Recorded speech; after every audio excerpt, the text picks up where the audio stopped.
ಕೀರ್ತನಾರಂಭ ಕಾಲದಲ್ಲಿ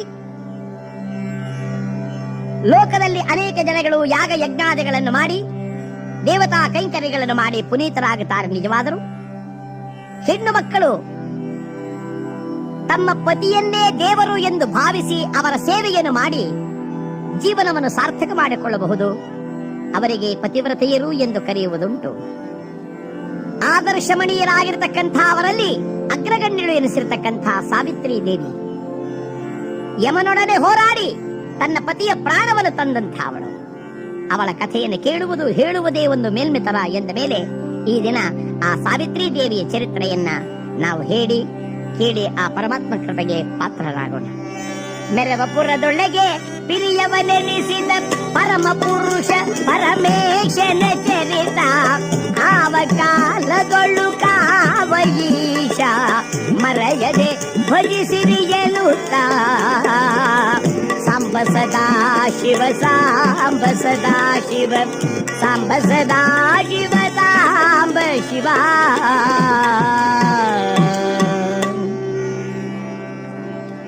ಸಾಲ್ವ ದೇಶಾಧಿಪತಿಯಾಗಿರ್ತಕ್ಕಂಥ ದ್ಯುಮತ್ಸೇನ ಮಹಾರಾಜ ಮಕ್ಕಳಿಲ್ಲದೆ ಬಹುಕಾಲ ಅನೇಕ ವ್ರತನೇಮಗಳನ್ನೆಲ್ಲವನ್ನು ಮಾಡಿ ಒಂದು ಗಂಡು ಮಗುವನ್ನು ಪಡೆದನಂತೆ. ಆ ಮಗುವಿಗೆ ಸತ್ಯವಂತ ಎಂದು ನಾಮಕರಣ ಮಾಡಿದ್ದಾರೆ. ವಿದ್ಯಾಭ್ಯಾಸಕ್ಕೋಸ್ಕರವಾಗಿ ಬಿಟ್ಟಾಗ ಬಾಲಕರೊಡನೆ ಆಟವನ್ನಾಡುತ್ತ ಸತ್ಯವಂತ ಆ ಆಟವಾಡುವ ಸಮಯದಲ್ಲಿ ಮರಳಿನಲ್ಲಿ ಚಿತ್ರ ವಿಚಿತ್ರವಾದ ಅಶ್ವಗಳ ಭಾವಚಿತ್ರಗಳನ್ನು ರಚನೆ ಮಾಡುತ್ತಿದ್ದರಾದ್ದರಿಂದ ಚಿತ್ರಾಶ್ವ ಎಂತಲೂ ಹೆಸರಾಗಿದೆಯಂತೆ. ಅವತರಿಸಿರುವ ಈ ಬಾಲಕ ಸಕಲ ವಿದ್ಯಾ ಪಾರಂಗತನಾದ ಪ್ರಾಪ್ತ ವಯಸ್ಕನಾದ ಒಬ್ಬನೇ ಮಗನಾದ ಕಾರಣ ತಂದೆ ತಾಯಿಗಳಿಗೆ ಅಪಾರವಾದ ಪ್ರೇಮ. ಸಕಲ ವಿದ್ಯಾ ಪಾರಂಗತನಾದ ಮಗ ಬಂದು ತಂದೆ ತಾಯಿಗಳಿಗೆ ನಮಸ್ಕಾರ ಮಾಡಿ ಹೇಳ್ತಾನೆ, ಅಪ್ಪ ನಾನು ಯಾತ್ರೆಯನ್ನು ಮತ್ತು ದೇಶ ಸಂಚಾರವನ್ನು ಮಾಡಿ ಬರಬೇಕಾದ್ದರಿಂದ ನನಗೆ ಆಶೀರ್ವಾದವನ್ನು ಮಾಡಿ. ವಯಸ್ಸಾದ ತಂದೆ ಮಗನ ತಲೆಯನ್ನು ಸವರಿ ಹೇಳ್ತಾನೆ, ಕಂದ ನೀನಿಲ್ಲದೆ ನಾವು ಬಹುಕಾಲ ಬಾಳುವುದು ಕಷ್ಟವಾಗುತ್ತಾದ್ದರಿಂದ ಬೇಗ ಬಂದುಬಿಡು. ಹಾಗೆ ಆಗ್ಲಪ್ಪ. ತಂದೆ ತಾಯಿಗಳ ಅನುಮತಿಯನ್ನು ಪಡೆದು ಸತ್ಯವಂತನು ಯಾತ್ರೆಗೋಸ್ಕರವಾಗಿ ಹೊರಟಿದ್ದಾನೆ. ಅಕ್ಕಪಕ್ಕದ ರಾಜರೆಲ್ಲರೂ ಒಂದಾಗಿ ಸೇರಿದರು. ಸತ್ಯವಂತರಿಲ್ಲದ ರಾಜ್ಯವಾದ್ದರಿಂದ ಇದು ನಮಗೆ ಸೇರುತ್ತೆ ಎಂಬುದಾಗಿ ಒಂದು ದಿನ ರಾತ್ರಿ ಎಲ್ಲರೂ ಏಕಕಾಲದಲ್ಲಿ ನಾಡಿನ ಬೇರೆ ದಂಡೆತ್ತಿ ಬಂದರು. ಸೇನಾಧಿಪತಿ ಬಂದು ಹೇಳಿದ, ಮಹಾರಾಜ ಯುದ್ಧ. ರಾಜ ಖಡ್ಗವನ್ನು ಕರದೊಳಗೆ ಹಿಡಿದ. ಮುದುಕನೆಂದರಿತು ಬಂದಿರುವ ಮೂರ್ಖರ ಗದೆಯನ್ನು ಸೀಳಿ ಬಿಡ್ತೇನೆ, ಸಿದ್ಧವಾಗಲಿ ಸೈನ್ಯ ಅಂದ. ಅಷ್ಟರೊಳಗಾಗಿ ಶತ್ರುಪಕ್ಷದವರು ನಾಡಿನೊಳಗಡೆ ಪ್ರವೇಶ ಮಾಡಿ ಅರಮನೆ ಒಳಗಡೆಗೆ ನುಗ್ಗಿ ಆ ಮಹಾರಾಜ ಹಿಡಿದಿರುವ ಖಡ್ಗವನ್ನ ಹಿಂದಿನಿಂದ ತಮ್ಮ ಖಡ್ಗದಿಂದ ಢಮ್ಮನೆ ಹೊಡೆದರು. ಖಡ್ಗ ಬಿದ್ದೋಯ್ತು. ಹಿಡಿಯಿರಿ ಇವರನ್ನ. ದ್ಯುಮತ್ಸೇನ ಮಹಾರಾಜನನ್ನು ಮಹಾರಾಣಿ ಇಬ್ಬರನ್ನು ಕೈಗಳಿಗೆ ಕೋಳಗಳನ್ನು ಹಾಕಿ ಸೆರೆಮನೆಗೆ ಹಾಕಿದ್ದಾರೆ. ಮಾರನೇ ದಿವಸ ಒಡ್ಡೋಲಗದಲ್ಲಿ ಶತ್ರುಪಕ್ಷದ ರಾಜ ಕುಳಿತ ಇವರಿಬ್ಬರನ್ನು ಎಳತಂದರು. ಎಳತಂದರೆ ಶತ್ರುಪಕ್ಷದವನು ಹೇಳಿದ, ಯಾರಲ್ಲಿ ಈ ವೃದ್ಧರಿಬ್ಬರನ್ನು ಕರ್ಕೊಂಡು ಕಾಲಿಗೆ ಬಿಟ್ಟುಬಿಡಿ. ಅಲ್ಲೊಬ್ಬ ಇದ್ದ. ಅವನಂದ, ಸ್ವಾಮಿ ಕಾರಿಗೆ ಹೋದ ಈ ಮುದುಕರು ಮಗನಿಗಾಗಿ ಕಾದಿದ್ದು ಸತ್ಯವಂತರು ಬಂದಾಗ ಸೈನ್ಯವನ್ನು ಸೇರಿಸಿ ಮತ್ತೆ ದಂಡೆತ್ತಿ ನಾಡಿಗೆ ಬಂದರೆ ಯುದ್ಧಕ್ಕೆ ಏನ್ ಮಾಡ್ತೀರಾ? ಹಾಗಾದ್ರೆ ಏನ್ ಮಾಡೋದು? ಒಬ್ಬ ಅಂದ, ಒಂದು ಕೆಲಸ ಮಾಡಿ, ಅವರನ್ನು ಕೊಲೆ ಮಾಡೋದು ಬೇಡ, ಇವರಿಬ್ಬರು ಕಣ್ಣು ತೆಗೆದು ಕಾಡಿನಲ್ಲಿ ಬಿಟ್ಟು ಬಿಡೋಣ, ಯಾವ್ದಾದ್ರೂ ಕಾಡು ಪ್ರಾಣಿಗಳು ತಿಂದು ಬಿಡ್ಲಿ. ಮಹಾರಾಜ ಹೆಂಡತಿಯ ಮುಖವನ್ನೇ ನೋಡಿ ಹೇಳುತ್ತಾನೆ, ದೇವಿ ಅರಸನಾಗಿದ್ದ ನಾನು ಈಗ ಒಬ್ಬನ ಎದುರಿನಲ್ಲಿ ಅಪರಾಧಿಯಂತೆ ನಿಂತಿದ್ದೇನೆ. ಎಲ್ಲ ಶಿವನ ಚಿತ್ತ. ಎಳತಂದರು. ಕಾಡಿನಲ್ಲಿ ಈ ರಾಜರಾಣಿಯರಿಬ್ಬರನ್ನು ಮರಕ್ಕೆ ಕಟ್ಟ ಹಾಕಿದರು. ಅವರ ಎದುರಿನಲ್ಲೇ ಬೆಂಕಿಯ ಕೆಂಡದಲ್ಲಿ ಕಬ್ಬಿಣದ ಸಲಾಕಿಗಳನ್ನು ಕೆಂಪಗೆ ಕಾಯಿಸುತ್ತಿದ್ದಾರಂತೆ. ಕಣ್ಣು ತೆಗೆಯುವ ನೆಪದಕ್ಕೆ ಮಹಾರಾಜ ಹೆಂಡತಿಯ ಮುಖವನ್ನೇ ನೋಡಿದ. ಹೆಂಡತಿ ಗಂಡನ ಮುಖವನ್ನೇ ನೋಡುತ್ತಿದ್ದರೆ ಗಂಡ ಕೇಳಿದ, ಯಾಕೆ ಹಾಗೆ ನೋಡ್ತಾ ಇದ್ದೀಯಾ? ಏನೂ ಇಲ್ಲ ಕಣ್ರಿ, ನಿಮ್ಮ ಮುಖವನ್ನು ನೋಡಿದರೆ ಸತ್ಯವಂತನನ್ನು ನೋಡದಂಗಾಗುತ್ತ, ಅದರಿಂದ ನೋಡ್ತಾ ಇದ್ದೀನಿ. ಮಹಾರಾಜ ಪಕ್ಕದಲ್ಲಿ ತಿರುಗಿ ಆ ಸೇವಕರಿಗೆ ಹೇಳಿದ, ಅಯ್ಯ, ನಾನು ಕ್ಷತ್ರಿಯ ಕಣಪ್ಪ. ಮೇಲಾಗಿ ರಾಜ, ನನ್ನ ಕಣ್ಣೆದರಿಗೆ ನನ್ನ ಹೆಂಡತಿಯ ಕಣ್ಣನ್ನು ತೆಗಿಬೇಡ್ರಪ್ಪ, ನನ್ನ ಕಣ್ಣನ್ನು ತೆಗೆದು ಬಿಡ್ರು. ಆಗ ಆ ಮಹಾರಾಣಿ ಹೇಳ್ತಾಳೆ, ಅಣ್ಣ ಹಾಗೆ ಮಾಡಬೇಡ್ರಿ, ಅಣ್ಣ ಹಾಗೆ ಮಾಡಬೇಡಿ. ಒಡಹುಟ್ಟಿದವಳು ಎಂದು ಭಾವಿಸಿ ಅಥವಾ ನಿಮ್ಮ ಹಿರಿಯ ಅಕ್ಕ ಎಂದಾದರೂ ತಿಳಿಯಿರಿ, ನನ್ನ ಮಾಂಗಲ್ಯ ಒಂದು ಬಿಟ್ಟು ನನ್ನಲ್ಲಿ ಉಳಿದಿರುವ ಈ ಒಡವೆಗಳನ್ನೆಲ್ಲ ಸ್ವೀಕರಿಸಿ ನನ್ನ ಕಣ್ಣೆದುರಿಗೆ ನನ್ನ ಗಂಡನ ಕಣ್ಣನ್ನು ತೆಗಿಬೇಡಿ. ನಾನ್ ನೋಡ್ಲಾರನಪ್ಪ, ನಾನ್ ನೋಡ್ಲ. ಅವನೊಬ್ಬ ಅಂದ, ನೀವಿಬ್ರು ಯಾಕೆ ಕಳ್ತೀರಾ? ನಿಮ್ಮಿಬ್ರು ಕಣ್ಣು ಒಟ್ಟಿಗೆ ತೆಗೆದು ಬಿಡ್ತೇವೆ. ಆ ಕಾಸಿದ ಸಲಾಕಿಗಳನ್ನ ಇಬ್ಬರ ಕಣ್ಣಿಗೂ ಚರ್ರನೆ ನಾಟಿದರಂತೆ ಹಾ ಅಂತ ಬಿದ್ದರು. ಪ್ರಜ್ಞಾ ಶೂನ್ಯರಾದ ಇವರಿಬ್ಬರನ್ನು ಬಿಟ್ಟು ಹೊರಟು ಹೋದ್ರು. ಚೇತರಿಸಿಕೊಂಡಾಗ ಒಬ್ಬರೊಬ್ಬರು ತಡವಾಡುತ್ತಿದ್ದರೆ ಮಹಾರಾಜ ಮಹಾರಾಣಿ ಕೈ ಹಿಡಿದು ಹೇಳ್ತಾನೆ, ದೇವಿ, ನಿನಗೆ ನೋವಾಗ್ಲಿಲ್ವೇ? ಅಯ್ಯಮ್ಮ ಹೇಳ್ತಾಳೆ, ನನ್ನ ನೋವು ಆಗಿರ್ಲಿ, ನಿಮಗೆ ನೋವಾಗ್ಲಿಲ್ಲ. ನಡಿ ದೇವಿ, ಹೋಗೋಣ, ನಡಿ. ಇದು ಆ ಪರಮಾತ್ಮ ನಮಗೆ ಕೊಟ್ಟಿರುವ ಶಿಕ್ಷೆ, ನಡಿ ಎಂದು ಕೈಯನ್ನು ಹಿಡಿದು ಕುರುಡರಿಬ್ಬರು ಕಾಡಿನಲ್ಲಿ ಬರುತ್ತಾ ಆ ಮಹಾರಾಜ ಹೇಳ್ತಾನೆ, ಏತಕ್ಕೆ ನನ್ನ ಕೈ ಹಿಡಿದೆಯೇ ನೀನು? ನಿನಗೆ ಬಂದ ಭಾಗ್ಯವೇನಾಯಿತೆ? ಮಹಾರಾಣಿ, ಯಾವ ಸೌಖ್ಯವನ್ನು ಕಾಣ್ತಾ ಇದ್ದೀಯ? ಏಕೆನ್ನ ಕೈ ಹಿಡಿದೆಯೇ ಅರಸಿ ಕಣ್ಣಿಲ್ಲದವಳಾದೆಯೇ? ಏಕೆನ್ನ ಕೈ ಹಿಡಿದೆ ಅರಸಿ ಕಣ್ಣಿಲ್ಲದವಳಾದೆಯೇ? ಕಡುಬಡವನಾದರೂ ಮಡದಿಯ ಸಲಹುವ, ಕಡುಬಡವನಾದರೂ ಮಡದಿಯ ಸಲಹುವ ನಾ ಪಾಪಿಯಾದೆನೆ, ನಿನ್ನ ಸಲಹದೆ ನಾ ಪಾಪಿಯಾದೆನೆ. ಏಕೆಲ್ಲ ಕೈ ಹಿಡಿದೆಯೇ? ರಾಣಿ, ಮಹಾರಾಣಿ, ರಾಣಿ ಹೇಳ್ತಾಳೆ, ಎಲ್ಲಿಯಾದ್ರೂ ಉಂಟೇನ್ರಿ ಎನಗಿಂತ ಮಿಗಿಲಾದ ಪುಣ್ಯವತಿ ಅವಳಾರು? ಎಡೆಬಿಡದೆ ನಿನ್ನ ಒಡನಾಡಿದೆ, ಸುಖ ದುಃಖದಲ್ಲಿ ಜೊತೆ ಕೂಡಿದೆ. ದೇವಾ, ಕಣ್ಕುರುಡು ಆದೊಡೇನು ಮನ ಕುರುಡು ಅಹುದೇ? ಕಣ್ಕುರುಡು ಆದೊಡೇನು ಮನ ಕುರುಡು ಅಹುದೇ? ಸಂಗಡಲೆ ನಾ ಬಾಳುವೆ, ನಿನ್ನ ಸಂಗಡಲೆ ನಾ ಬಾಳುವೆ. ದೇವಾ, ಸಂಗಡಲೆ ನಾ ಸಾಯುವೆ. ದೇವಾ, ದೇವಾ, ದೇವಾ. ರಾಣಿ, ನಮ್ಮ ಮಗ ಏನಾದ್ನೋ ಗೊತ್ತಾಗ್ಲಿಲ್ವಲ್ಲೇ? ಎಲ್ಲಿದ್ದಾನೋ ಕಾಣೆ? ಸತ್ಯವಂತ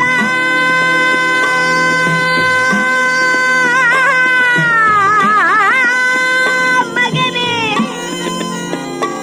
ಮಗನೇ, ನಿನ್ನ ಕಾಣದೆ ನೋಡಲಾಗದೆ ಸಾಯಲಾಗದೆ ಬಾಳಲಾಗದೆ ತೆರದಿ ಇರುವೆನೆ. ರಾಣಿ, ಏಕೆನ್ನ ಕೈ ಹಿಡಿದೆಯೇ? ಕಣ್ಣಿಲ್ಲದವಳಾದೆ. ಸತ್ಯವಂತ, ಸತ್ಯವಂತ. ಯಾತ್ರೆಯಲ್ಲಿ ಎಲ್ಲಿಯೋ ಒಂದು ಕ್ಷೇತ್ರದಲ್ಲಿ ಮರದಡಿಯಲ್ಲಿ ಮಲಗಿದ್ದ ಸತ್ಯವಂತನಿಗೆ ದುಸ್ವಪ್ನವಾಯಿತಂತೆ. ತನ್ನ ತಂದೆ ತಾಯಿಗಳು ಕೆಂಪು ವಸ್ತ್ರಗಳನ್ನು ಧರಿಸಿ ದಕ್ಷಿಣ ದಿಕ್ಕಿಗೆ ಪ್ರಯಾಣ ಮಾಡಿದಂತೆ. ಇಲ್ಲ ಇಲ್ಲ ಇಲ್ಲ, ನಾನಿನ್ನಿರಲು ಸಾಧ್ಯವಿಲ್ಲ ಎಂದು ಎದ್ದ. ಕುದುರೆಯನ್ನೇರಿ ದಡ ದಡ ದಡ ದಡ ದಡನೆ ನಗರಿಗೆ ಬರುತ್ತಾ ಇದ್ದಾನೆ. ಕೋಟೆ ಬಾಗಿಲ ಹತ್ತಿರ ಒಂದು 4-5 ಜನ ಬ್ರಾಹ್ಮಣೋತ್ತಮರು ಕಾದಿದ್ದರು. ಕಾದಿದ್ದವರು, ಸತ್ಯವಂತ, ಸತ್ಯವಂತ ನೋಡಿದ ಗುರುಗಳೇ, ರಾಜಪುರೋಹಿತರೇ, ಏನು ನಿಮ್ಮ ಅವಸ್ಥೆ? ಅಪ್ಪ, ನೀನು ನಾಡು ಬಿಟ್ಟು ಹೋದ ಮೇಲೆ ಪರಕೀಯರ ಕೈ ಸೇರಿತು ನಮ್ಮ ನಾಡು. ಆ ಶತ್ರು ಪಕ್ಷದವರು ನಿಮ್ಮ ತಂದೆ ತಾಯಿಗಳನ್ನು ಕಾಡಿಗೋಡಿಸಿ ನಮಗೆ ಗತಿ ತಂದರು. ಕಂದ, ನಿನಗೆ ತಾಯಿ ತಂದೆಗಳನ್ನು ನೋಡಬೇಕೆಂಬ ಆಸೆ ಇರುವುದಾದರೆ ಬೇಗ ಹೋಗು ಕಂದ, ನಿಮ್ಮ ತಂದೆ ತಾಯಿಗಳನ್ನು ಹುಡುಕಿಕೊಂಡು ಹೋಗು. ಸತ್ಯವಂತ ಓಡಿ ಬರ್ತಿದ್ದಾನೆ. ಅಮ್ಮ, ಅಮ್ಮ, ಅಮ್ಮ. ಈ ಹಳ್ಳದಲ್ಲಿ, ಕೊಳ್ಳದಲ್ಲಿ, ಎತ್ತರದಲ್ಲಿ ಏನು ತಿಳಿಯದೆ ಓಡಾಡುತ್ತ ಕಾಡಿನಲ್ಲಿ ಬರುತ್ತಿದ್ದ ಈ ತಂದೆ ತಾಯಿಗಳು ಅಲ್ಲೊಂದು ತಗ್ಗು ಪ್ರದೇಶ ಜಾರಿದರು. ಇಬ್ಬರು ಢಮ್ಮನೆ ಉರುಳಾಡಿ ಒಂದು ಹಳ್ಳದಲ್ಲಿ ಬಿದ್ರು. ಅಲ್ಲೇ ಕೂತಿರುವ ತಂದೆ ತಾಯಿಗಳಂತಾರೆ, ಇನ್ನು ನಾವಿಲ್ಲೇ ಪ್ರಾಣ ಬಿಟ್ಬಿಡೋಣ ದೇವಿ, ನಮ್ಮ ಮಗನಂತೂ ನೋಡೋ ಅವಕಾಶ ಇಲ್ಲ. ನಾರಾಯಣ ನಾರಾಯಣ ಅಂತಿದ್ದ. ಅಮ್ಮ ಅನ್ನೋ ಶಬ್ದ ಕೇಳಿಸ್ತು. ಈ ತಾಯಿ ಅಂತಾಳೆ, ಸತ್ಯವಂತ ಸತ್ಯವಂತ. ಇಲ್ಲ ಕಣೆ, ನಿನಗೆಲ್ಲ ಭ್ರಾಂತಿ. ಇಲ್ಲ ಕಣ್ರಿ, ಕೇಳಿ ಅಂದರೆ ಮತ್ತೊಂದು ಸಲ ಸತ್ಯವಂತಪ್ಪ ಅಂದ. ಈ ನಿಶಕ್ತರಾಗಿ ಅನ್ನ ನೀರುಗಳಿಲ್ಲದೆ ಬಳಲುತ್ತಿರುವ ಈ ಮುದುಕರು, ಹೌದು ಹೌದು, ಯುಮತ್ಸೇನ ಹೇಳ್ತಾನೆ, ನನ್ನ ಮಗ ಸತ್ಯವಂತ ಸತ್ಯವಂತ ಅಂದರೆ ಸತ್ಯವಂತ ಓಡೋಡಿ ಬಂದು ಆ ಹಳ್ಳದಲ್ಲಿ ಬಿದ್ದಿರುವ ತಂದೆ ತಾಯಿಗಳನ್ನು ಕಂಡಿದ್ದೇನೆ. ಅಪ್ಪ ಅಮ್ಮ ಅಂತ ಧಮ್ಮನೆ ತುಮುಕಿದರು. ಅವರಿಬ್ಬರ ಪಾದವನ್ನು ತಪ್ಪಿ ಈ ಮಗ ಗಳಗಳನೆ ಅಳಲಾರಂಭಿಸಿದ. ತಾಯಿ ತಲೆಯನ್ನು ಸವರಿ ಮುತ್ತಿಟ್ಟು, ಮಗನೇ ಕಂದ, ಮಗನೇ ಅನ್ನುವಾಗ ತಲೆ ಎತ್ತಿ ತಂದೆಯ ತಾಯಿಯ ಮುಖವನ್ನು ಕಂಡ. ಕಣ್ಣೆಲ್ಲಿರೋದನ್ನು ಕಂಡು ಕುರುಡರಾಗಿರುವುದನ್ನು ನೋಡಿ, ಯಾರು ಈ ಕಾರ್ಯ ಮಾಡಿದವರು, ಅವರು ಯಾರಾದರೂ ಸರಿಗೆ, ಅವರನ್ನು ಧ್ವಂಸ ಮಾಡಿಬಿಡ್ತೇನೆ ಅಂತ ಎದ್ದ. ತಾಯಿ ಕೈ ಹಿಡಿದ್ಲು, ಮಗನೇ, ನಿನಗೆ ರಾಜ್ಯ ಧನ ಕನಕ ಮುಖ್ಯವೋ, ನಾವು ಮುಖ್ಯವೋ? ಮಗನಂದ, ಅಮ್ಮ, ನಿಮ್ಮ ಸೇವೆಗಿಂತಲೂ ನನಗೆ ಈ ಜಗತ್ತಿನಲ್ಲಿ ಯಾವುದೂ ಮುಖ್ಯವಲ್ಲ. ಹಾಗಾದರೆ ಬಿಡು ಕಂದ, ನಡಿ ಹೋಗೋಣ ಎಂದಾಗ ತಂದೆ ತಾಯಿಗಳ ಸೇವೆಯೇ ಮುಖ್ಯ ಎಂದು ಭಾವಿಸಿದ ಮಹಾನುಭಾವನಾದ ಸತ್ಯವಂತ ಅವರಿಬ್ಬರನ್ನ ಹೊತ್ತು ತಂದ. ಆ ಹಳ್ಳದಿಂದ ಹೊತ್ತು ತಂದು ಬಹುದೂರ ಕರೆತಂದು ಒಂದು ನದಿಯ ತೀರದಲ್ಲಿ ತನ್ನ ಎಲ್ಲ ವಿಧವಾದ ಪ್ರಯತ್ನವನ್ನು ಮಾಡಿ ಒಂದು ಸಣ್ಣ ಆಶ್ರಮವನ್ನು ನಿರ್ಮಾಣ ಮಾಡಿ ತಂದೆ ತಾಯಿಗಳನ್ನಲ್ಲಿ ಕೂರಿಸಿ ಹೇಳ್ತಾನೆ, ನಿಮ್ಮ ಸೇವೆಯೇ ನನಗೆ ಸಕಲ ಸೌಭಾಗ್ಯ, ನಿಮ್ಮ ಸೇವೆಯಿಂದಲೇ ನಾನೆಲ್ಲ ಆನಂದವನ್ನ ಕಾಡುತ್ತೇನೆ. ಅಮ್ಮ, ನಿಮ್ಮ ಕಣ್ಣು ತೆಗೆದವರ ಮೇಲೆ ರೋಷ ಬಂದಿದ್ದೇ ವಿನಃ ರಾಜ್ಯವನ್ನು ಪಡೆಯಬೇಕೆಂಬ ಆಶೆ ನನಗಿಲ್ಲ. ಇದು ನಿಮ್ಮ ಸೇವೆಯೇ ನನಗೆ ಸಾಕು ಎಂಬುದಾಗಿ ತಂದೆ ತಾಯಿಗಳ ಸೇವೆಯನ್ನು ಮಾಡುತ್ತಾ ಸತ್ಯವಂತನು ಕಾಲವನ್ನು ಕಳೆಯುತ್ತಿದ್ದಾನೆ. ಈ ಕಡೆ ಮದ್ರ ದೇಶಾಧಿಪತಿಯಾಗಿರುವ ಅಶ್ವಪತಿ ಮಾಳವಿ ಎಂಬತಕ್ಕಂತ ಹೆಂಡತಿಯಿಂದೊಡಗೂಡಿ ಮಕ್ಕಳಿಲ್ಲದೆ ಬಹುಕಾಲ ಪರಿತಪಿಸಿ ಸಾವಿತ್ರಿ ದೇವಿಯನ್ನು ಕುರಿತು ವ್ರತನೇಮಗಳನ್ನು ಮಾಡುತ್ತಿದ್ದಾನಂತೆ. ದಿನವೊಂದರಂತೆ ಬಿಡದ ತಾಯಿಯನ್ನು ಭಜಿಸಿ ನಿಲ್ತನು ಅರಸ.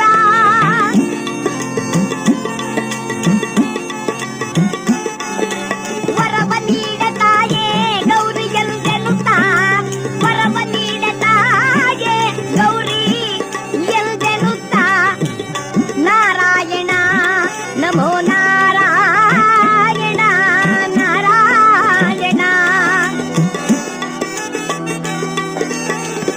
ನಾರಾಯಣ ನಮೋ ನಾರಾಯಣ.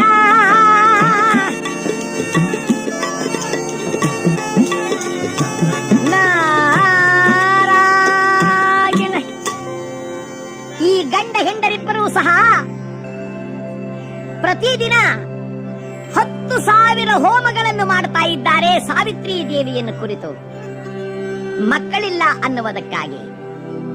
18 ವರ್ಷಗಳ ಕಾಲ ಸತತವಾಗಿ ತಾವು ಸೇವೆಯನ್ನು ಮಾಡಿದಾಗ ಜಗಜ್ಜನನಿ ಸಾವಿತ್ರಿ ದೇವಿಯು ಪ್ರತ್ಯಕ್ಷಳಾಗಿದ್ದಾಳೆ.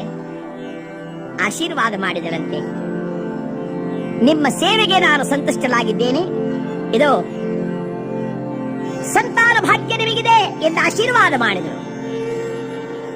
ಆ ತಾಯಿಯ ಅನುಗ್ರಹ ವಿಶೇಷದಿಂದ ಒಂದು ಹೆಣ್ಣು ಮಗುವಾಯಿತಂತೆ. ಜಗಜ್ಜನನಿಯ ಅನುಗ್ರಹದಿಂದ ಹುಟ್ಟಿದವಳಾದ್ದರಿಂದಲೇ ಆ ಮಗುವಿಗೆ ಸಾವಿತ್ರಿ ಅಂತ ನಾಮಕರಣ ಮಾಡಿದರು. ಬಾಲಲೀಲೆಯಲ್ಲಿ ಕಾಲವ ಕಳೆಯೇ ತಾಯಿ. ಆ ತಾಯಿ ಒಬ್ಬಳೇ ಮಗಳಾದ್ದರಿಂದ ತಂದೆ ತಾಯಿಗಳ ಪಾಲನೆಯಲ್ಲಿ ಬಹುಲೀಲೆಯಿಂದ ಕಾಲವನ್ನು ಕಳೆಯುತ್ತಿದ್ದಾಳೆ. ವಿದ್ಯಾಭ್ಯಾಸವನ್ನು ಮಾಡುವಾಗ ಗುರುಗಳಾದವರು ಸಂತೋಷ ಪಡುವಂತೆ ತಾನು ವಿದ್ಯಾಭ್ಯಾಸವನ್ನು ಮಾಡುತ್ತಿದ್ದಾಳೆ. ಬರುತ್ತಾ ಬರುತ್ತಾ ಪ್ರಾಪ್ತ ವಯಸ್ಕಳಾದಳಂತೆ. ಆ ಪ್ರಾಪ್ತ ವಯಸ್ಕಳಾಗಿರ್ತಕ್ಕಂಥ ಈ ತಾಯಿಗೆ ಮದುವೆ ಮಾಡಬೇಕು ಎಂಬತಕ್ಕಂಥ ಚಿಂತೆ ತಂದೆ ತಾಯಿಗಳಿಗೆ ಪ್ರಾಪ್ತವಾಗಿದೆ. ಹೆಣ್ಣೆತ್ತವರಿಗೆ ಸಾಮಾನ್ಯವಾಗಿ ಮಕ್ಕಳಿಗೆ ಮದುವೆ ಮಾಡಬೇಕು ಎಂಬತಕ್ಕಂಥ ಚಿಂತೆ ಆವರಿಸುವುದು ಸಹಜ. ಮಹಾರಾಜ ಯೋಚನೆ ಮಾಡಿದ, ನನ್ನ ಮಗಳನ್ನು ವಿವಾಹ ಮಾಡಿಕೊಳ್ಳುವ ಯೋಗ ಯಾರಿಗಿದೆಯೋ ಎಲ್ಲಿ ಎಲ್ಲರಾಜರ ಭಾವಚಿತ್ರ ತಗೊಂಬನ್ನಿ. ರಾಜಾಧಿರಾಜರ ಭಾವಚಿತ್ರವನ್ನು ತಂದರು. ಈ ತಾಯಿಗೆ ತೋರಿಸ್ತಾ ಇದ್ದಾರಂತೆ, ನೋಡಮ್ಮ, ಈತ ಅಂಗದೇಶದವನು, ಪಕ್ಕದಲ್ಲಿಟ್ಲು. ಈತ ಕಳಿಂಗ ದೇಶದವನು, ಅದನ್ನು ಪಕ್ಕದಲ್ಲಿಟ್ಲು. ಆ ಭಾವಚಿತ್ರ ತಂದ ಪುರೋಹಿತರು ಕೇಳಿದ್ರೆ, ಯಾಕಮ್ಮ ಎಲ್ಲ ಪಕ್ಕದಲ್ಲಿ ಇಡ್ತಾ ಇದ್ದೀಯಾ? ಯಾಕೋ ಮನಸ್ಸಿಗೆ ಬರಲಿಲ್ಲ ಗುರುಗಳೇ. ಕಾರಣ ಏನಮ್ಮ? ಅಂಗದೇಶದವನಿವನು, ಮನದ ಅನಂಗನನ್ನು ಗೆಲ್ಲದವನು. ಕಳಿಂಗ ದೇಶದವನಿವನು, ಕಳಂಕ ಗುಣ ಸಂಪನ್ನನು. ಕಾಶಿ ದೇಶದ ರಸನು, ಕ್ಲೇಶ ಗುಣಗಳು ಉಳ್ಳವನು. ಆ ಪುರೋಹಿತರಂದ್ರು, ಒಬ್ಬೊಬ್ಬರಿಗೂ ಒಂದೊಂದು ಹೆಸರಿಡ್ತಿದ್ರೆ ಇನ್ ಎಲ್ಲಿಂದ ಕರ್ಕೊಂಬರೋದು? ಒಳ್ಳೆ ಗ್ರಾಚಾರಕ್ಕೆ ಬಂತಲ್ರಿ ನಾವು, ಏನ್ರಿ ಮಾಡೋದು? ಎಲ್ಲಾರಾದ್ರ ಭಾವಚಿತ್ರವು ಮುಗ್ದೋಯ್ತು. ಆಗ ಮಹಾರಾಜ ಹೇಳಿದ, ಒಂದು ಕಾರ್ಯ ಮಾಡಿ. ಏನು? ನನ್ನ ಮಗಳನ್ನ ರಥದಲ್ಲಿ ಕೂಡಿಸಿಕೊಂಡಿದ್ದೆ, ನೀವೆಲ್ಲ ದೇಶಗಳನ್ನು ಸುತ್ತಾಡಿ ನನ್ನ ಮಗಳಾದ ಸಾವಿತ್ರಿ ಯಾರನ್ನು ಕಂಡು ಮೆಚ್ಚಿ ಮದುವೆ ಆಗ್ತೀನಿ ಅಂತ ಹೇಳ್ತಾಳೋ ಆತನಿಗೆ ನನ್ನ ರಾಜ್ಯವನ್ನು ಕೊಟ್ಟು ಮದುವೆ ಮಾಡಿಬಿಡ್ತೇನೆ. ರಥವನೇರಿದರಂತೆ ಬಹುಜನರು, ಚಿತ್ರಕಾರರು, ಪಂಡಿತರು, ಜ್ಯೋತಿಷ್ಕರು, ವೀರ ಯೋಧರು, ಅನೇಕ ಜನ ಸೇನಾನಿಗಳು ಹೊರಟಿದ್ದಾರೆ. ದೇಶ ದೇಶಗಳನ್ನೆಲ್ಲ ಸುತ್ತಾಡಿದ್ದಾರೆ. ಈ ದೇಶಗಳನ್ನೆಲ್ಲ ಸುತ್ತಾಡಿದ ಮೇಲೆ ಈ ತಾಯಿ ಸಾವಿತ್ರಿ ಹೇಳಿದ್ಲು, ಕಾಡಿನ ಕಡೆಗೆ ತಿರುಗಿಸಿ ರಥವನ್ನ. ಅಲ್ಲೊಬ್ಬ ಹೆದರ್ಕೊಳ್ಳೋನಿದ್ದ. ಆತ ಅಂದ, ಇದೇನು ಒಳ್ಳೆ ಗ್ರಾಚಾರಕ್ಕೆ ಬಂತಲ್ಲಪ್ಪ, ಇದನ್ನ ಕಾಡಿನ ಕಡೆಗೆ ಹೋಗೋಣ ಅಂತಿದ್ದಾಳಲ್ರಿ, ಏನ್ ಕಾಡು ಜನಗಳನ್ನ ಮದುವೆ ಆಗ್ತಾಳ ಈಕೆ? ಇನ್ನೊಬ್ರಂದ್ರೆ, ಯಾಕಯ್ಯ ಭಯ ಪಡ್ತೀಯ? ನನ್ನ ಭಯ ಏನು ಇಲ್ಲ, ಅಲ್ಲಿ ಹುಲಿ ಕರಡಿ ಇರ್ತಾವಲ್ಲ, ಏನ್ ಮಾಡೋದು? ಸಿಪಾಯಿಗಳಿಲ್ಲವಾ? ನೋಡೋಣ ನಡೀರಿ. ಬರ್ತಾ ಇದೆಯಂತೆ ರಥ. ಸಂಧ್ಯಾಕಾಲದ ಸಮಯ. ಬರುತ್ತಾ ಬರುತ್ತಾ ಈ ರಥ ಸತ್ಯವಂತನು ನಿರ್ಮಾಣ ಮಾಡಿರತಕ್ಕಂಥ ಆಶ್ರಮದ ಎಡೆಗೆ ಬಂದಿದೆ. ಆ ಸತ್ಯವಂತ ವೃದ್ಧರಾದ ಮಾತಾಪಿತೃಗಳನ್ನು ಕೂರಿಸಿಕೊಂಡು ಅವರ ಪಾದ ಸೇವೆಯನ್ನು ಮಾಡುತ್ತಾ ಇದ್ದಾರೆ. ಅನವರತ ಎನಗಿದು ಕರುಣಿಸಿದ ಹರಿಭಾಗ್ಯ, ಜನನಿ ಜನಕರ ಸೇವಾ ಭಾಗ್ಯ. ನನಗೆ ಪರಮಾತ್ಮನೇ ಕರುಣಿಸಿದ ಭಾಗ್ಯ ಎಂದು ತಾಯಿ ತಂದೆಗಳ ಪಾದ ಸೇವೆಯನ್ನು ಮಾಡುತ್ತಿದ್ದರೆ ದೂರದಿಂದ ನೋಡಿದಳಂತೆ ಸಾವಿತ್ರಿ. ಪಕ್ಕದಲ್ಲಿರುವ ಚಿತ್ರಕಾರರನ್ನು ಕರೆದರು, ಬನ್ನಿಲಿ ಬರೀರಿ ಆತರ ಭಾವಚಿತ್ರವನ್ನ. ಆತ ಅಂದ, ಅಮ್ಮ ಇದು ಕಾಡ್ನ ಯಾರಾದ್ರಾಗಿರ್ಲಿ ಬರೀರಿ ಭಾವಚಿತ್ರವನ್ನ. ಸರಿ ತಾಯಿ, ಭಾವಚಿತ್ರವನ್ನು ಬರೆದರು. ನಡೀರಿ. ಎಲ್ಲರೂ ಹಿಂತಿರುಗಿದರಂತೆ. ಮಹಾರಾಜ ಕೇಳಿದ, ಪುರೋಹಿತರೇ, ಸೇನಾಧಿಪತಿಗಳೇ, ನನ್ನ ಮಗಳು ಯಾವ ರಾಜಕುಮಾರನನ್ನ ಮೆಚ್ಚಿದ್ಲು? ಇವ್ರಿಗೆ ಮಾತನಾಡೋದಕ್ಕೆ ಭಯ. ಹೌದು, ಮೆಚ್ಚಿದ್ಲು, ಆದ್ರೆ ಅದು ನೀವೇ ಹೇಳ್ರಿ ಪುರೋಹಿತರೆ. ಅವರಂದ್ರು, ಸ್ವಾಮಿ, ನಿಮ್ಮ ಮಗಳು ಯಾವ ರಾಜಕುಮಾರನನ್ನು ಮೆಚ್ಚಲಿಲ್ಲ. ಕಾಡಿನಲ್ಲಿ ಆಶ್ರಮದಲ್ಲಿ ಯಾರೋ ಇದ್ದಾತ ಒಬ್ಬ ಆತನನ್ನು ಮೆಚ್ಚಿದ್ದಾಳೆ ನೋಡಿ. ಆ ಭಾವಚಿತ್ರವನ್ನು ನೋಡಿ ಅಶ್ವಪತಿ ಹೇಳ್ತಾನೆ, ಯಾರಾದ್ರೇನು, ನನ್ನ ಮಗಳು ಯಾರನ್ನ ವಿವಾಹವಾಗ್ತೀನಿ ಎಂಬುದಾಗಿ ಸಂಕಲ್ಪ ಮಾಡ್ತಾಳೋ ಅವರು ಯಾರಾದರೂ ಸರಿಯೇ, ಆತನಿಗೆ ನನ್ನ ರಾಜ್ಯ ಎಲ್ಲ ಕೊಟ್ಟು ಬಿಡ್ತೇನೆ, ಆಗಬಹುದು. ಆದರೆ ಈತ ಯಾರು ಎಂದು ವಿಚಾರಿಸಿದ್ರ? ಇನ್ನೊಬ್ಬರಂದ್ರು ವಿಚಾರಿಸಬೇಕು ಅನ್ನೋದ್ರೊಳಗಾಗಿ ಸ್ವಲ್ಪ ತೊಂದರೆಯಾಯಿತು ಸ್ವಾಮಿ. ಕಾರಣ ನೀವು ಈತನನ್ನ ಅಳಿಯನನ್ನಾಗಿ ಸ್ವೀಕರಿಸುತ್ತೀರೋ ಇಲ್ಲವೋ ಎಂಬುದಾಗಿ ಮನಸ್ಸಿನಲ್ಲಿ ಭಯವಿತ್ತು. ಹಾಗಾದ್ರೆ ಈತ ಯಾರಿರಬಹುದು ಅನ್ನುತ್ತಿರುವ ಸಮಯಕ್ಕೆ ಸರಿಯಾಗಿ ಬ್ರಹ್ಮ ಮಾನಸ ಪುತ್ರರಾಗಿರತಕ್ಕಂಥ ನಾರದರು, ಹೇ ಶ್ರೀಧರ, ಮಾಧವ, ಗೋವಿಂದ, ನೀನಲ್ಲದೆ ನನ್ನನ್ನು ಕಾಪಾಡುವರು ಯಾರು ಎಂಬುದಾಗಿ ದೇವರ ಧ್ಯಾನ ಮಾಡುತ್ತಾ ಬರ್ತಿದ್ದಾರೆ. ಶ್ರೀಧರ ಮಾಧವ ಲಕ್ಷ್ಮೀ ಲೋಲ ದೇವಾ ನೀ ಪೊರೆಯೋ, ಶ್ರೀಧರ ಮಾಧವ ಲಕ್ಷ್ಮೀ ಲೋಲ ದೇವಾ ನೀ ಪೊರೆಯೋ, ಆಶ್ರಿತ ಬಾಲ ಗುಣಮಣಿ ಮಾಲಾ, ಆಶ್ರಿತ ಬಾಲ ಗುಣಮಣಿ ಮಾಲಾ, ದೀನದಯಾ ಕರನೇ ದೇವಾ.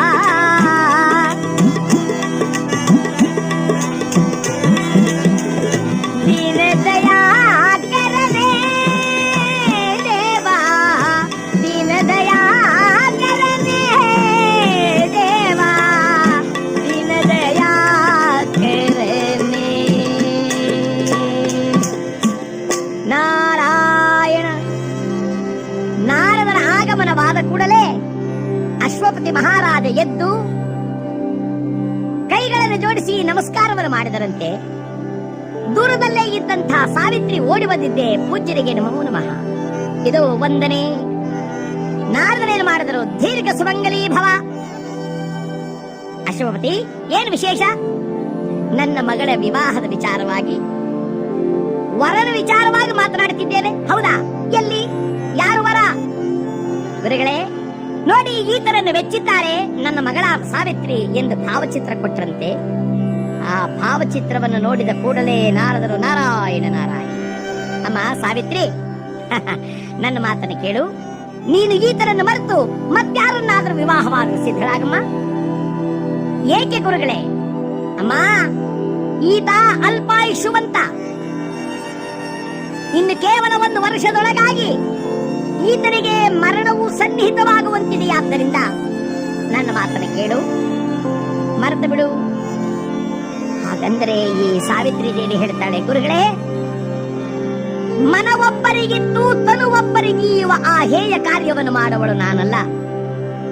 ಅವನೇ ನನ್ನ ಪತಿ, ಅವನೇ ನನ್ನ ಸರ್ವಸ್ವ. ಅವನಲ್ಲದೆ ಅನ್ಯರನ್ನು ಕುರಿತು ನಾನು ಯೋಚನೆ ಮಾಡುವಂತೆಯೇ ಇಲ್ಲ. ಅಮ್ಮ, ಅವನಿಗೆ ಅಲ್ಪಾಯುಷು. ತಂದೆ ಹೇಳಿದ, ಅಮ್ಮ, ಗುರುಗಳು ಹೇಳಿದ ಮಾತನ್ನು ಕೇಳಮ್ಮ. ಅಲ್ಪಾಯುಷವಂತನಾಗಿರ್ತಕ್ಕಂಥ ಅವನನ್ನು ವಿವಾಹ ಮಾಡಿಕೊಂಡು ನೀನು ಬಾಳುವುದು ಕಷ್ಟವಾದೀತು. ಆಗ ಈಕೆ ಹೇಳ್ತಾಳೆ, ಅಪ್ಪ, ಗುರುಗಳು ಆತನನ್ನು ಅಲ್ಪಾಯುಷು ಅಂತ ಹೇಳಿದ್ರಲ್ಲ, ಮಾತು ನಂಬೋದು ಹೇಗೆ? ನಾರದರಂದರು, ನಾರಾಯಣ ನಾರಾಯಣ ನಾರಾಯಣ. ಏನಮ್ಮ ಮಾತು ನಂಬೋದು ಹೇಗೆ ಎಂದರೆ ನಾರದನ ಬಾಯಿನಲ್ಲಿ ಸುಳ್ಳು ಬರುವುದೆಂದು ಅರ್ಥವೇನು? ನಾರದನ ವಾಣಿ ಬ್ರಹ್ಮವಾಣಿ ಎಂದು ಭಾವಿಸಮ್ಮ. ಹಾಗಾದರೆ ಗುರುಗಳೇ, ನಿಮ್ಮ ಮಾತು ಅಷ್ಟೇ ಸತ್ಯವಾಗಿರುವುದಾದರೆ ನಾನು ಮೊದಲು ಬಂದು ನಿಮ್ಮ ಕಾಲಿಗೆ ನಮಸ್ಕಾರ ಮಾಡಿದಾಗ ನೀವೇನಂತ ಆಶೀರ್ವಾದ ಮಾಡಿದ್ರಿ? ಏನಂತ ಮಾಡಿದ್ರಮ್ಮ? ದೀರ್ಘ ಸುಮಂಗಲಿ ಭವ ಅಂದ್ರಲ್ಲ, ಬಹುಕಾಲ ಮುತ್ತೈದೆಯಾಗಿ ಬಾಳು ಎಂದ್ರಲ್ಲ. ಹಾಗಾದ್ರೆ ಆ ಮಾತು ಸುಳ್ಳೆ? ನಾರದರಂದರು, ನಾರಾಯಣ ನಾರಾಯಣ ನಾರಾಯಣ. ಇದೇನಮ್ಮ ಒಳ್ಳೆ ಗ್ರಾಚಾರ ಬಂತಲ್ಲ. ನೀನ್ ಯಾಕಮ್ಮ ಬಂದು ನಮಸ್ಕಾರ ಮಾಡಿದೆ? ಗುರುಗಳೇ, ನೀವ್ಯಾಕೆ ಆಶೀರ್ವಾದ ಮಾಡಿದ್ರಿ? ಅದು ನಿಜವೇ ಮಾಡಬಾರದಾಗಿತ್ತು. ಮಾಡಿದ್ರು ಆ ಆಶೀರ್ವಾದ ಮಾಡಬಾರದಾಗಿತ್ತು. ಏನಮ್ಮ ಹೀಗೆ ಮಾಡಿದೆಯಲ್ಲ? ಹೇ ಪರಮಾತ್ಮ, ಎಲ್ಲ ನಿನ್ನ ಸಂಕಲ್ಪವಮ್ಮ. ಅಯ್ಯ ಅಶ್ವಪತಿ ಮಹಾರಾಜ, ನನ್ನ ಮಾತನ್ನು ಕೇಳು. ನಿನ್ನ ಮಗಳು ಈ ಸತ್ಯವಂತನನ್ನು ವಿವಾಹವಾಗಬೇಕು ಎಂದು ಸಂಕಲ್ಪ ಮಾಡಿದ್ದಾಳಲ್ಲವೇ?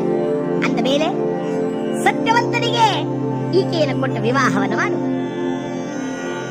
ಅಶ್ವಪತಿ ಹೇಳಿದ, ಗುರುಗಳೇ, ನೀವೇ ಹೇಳಿದ್ರಿ ಆತನನ್ನು ಅಲ್ಪಾಯುಷ್ಯವಂತ ಎಂದು. ಆಗಿರಬಹುದು, ಆದರೆ ಜಗಜ್ಜನನಿಯ ಆಗಿರತಕ್ಕಂತಹ ಸಾವಿತ್ರಿಯ ಅನುಗ್ರಹದಿಂದ ಅವತರಿಸಿರುವ ಈ ಸಾವಿತ್ರಿಯು ತನ್ನ ಪತಿಯ ಪ್ರಾಣವನ್ನ ಉಳಿಸಿಕೊಳ್ಳಬಲ್ಲಳು ಎಂಬುದಾಗಿ ನನ್ನ ಅಂತರಾತ್ಮ ಹೇಳುತ್ತಿದೆ. ಅದಕ್ಕೊಂದು ಉಪಾಯವಿದೆ. ಆ ಮಾರ್ಗವನ್ನು ಅನುಸರಿಸಿದರೆ ಎಲ್ಲವೂ ಆಗುತ್ತಾದ್ದರಿಂದ ಈ ಸಾವಿತ್ರಿಯು ಬಯಸಿದಂತೆ ದ್ಯುಮತ್ಸೇನ ಮಹಾರಾಜನ ಮಗನಾಗಿರ್ತಕ್ಕಂಥ ಸತ್ಯವಂತನಿಗೆ ಈಕೆಯನ್ನು ಕೊಟ್ಟು ವಿವಾಹ ಮಾಡು.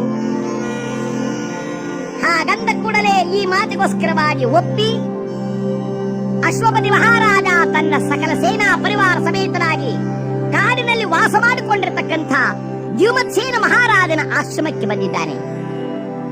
ಆಶ್ರಮಕ್ಕೆ ಬಂದು ಆ ಮಹಾರಾಜನನ್ನು ಕಂಡಿದ್ದಾನೆ.